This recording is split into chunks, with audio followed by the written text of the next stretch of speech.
Liver और kidney का transplant अभी भी पेहोटा जो है वहाँ से अप्रूवल वो वही है, वो चीज़ वहीं अप्रूवल मस्ट है, वो बाईपास नहीं होती किसी भी तरह इस पर्टिकुलर चीज़ के। कॉर्नियर के भी, बोन मैरो की भी, ये कोई ट्रांसप्लांट जो होना है पेहोटा की अप्रूवल मस्ट है। रेफरल हॉस्पिटल से होगा, फिर वो करेंगे अपनी तसल्ली करके फिर होगी। अच्छा रज़ाक साहब, एक ज़िमनी सवाल है इसमें कि वो किडनी का तो हमें समझ में आता है, लेकिन लिवर तो क्योंकि पूरा तो ट्रांसप्लांट होता नहीं, उसका एक पीस होता है, वो ग्रो कर जाता है, तो उसमें इतनी सख्ती क्यों है? बात ये है कि रिजेक्शन बहुत हो जाती है।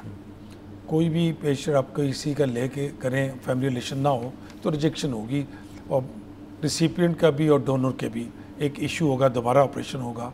तो इसलिए कहा जाता है कि ब्लड रिलेशन, माँ बाप बहन भाई वो दें। इसमें अब फैमिली की डेफिनेशन को भी उन्होंने कुछ एक्सपेंड किया है कि नॉट ओनली एक फैमिली पर्सन जो फैमिली है, मियाँ बीवी और बच्चे, उसके अलावा कज़न्स तक इन्होंने एक्सटेंड कर दिया है, तो उसमें रिजेक्शन के कम होते हैं चांसेस। सब्सक्राइब करें और बेल दबाएं ताकि कोई खबर रह न जाए।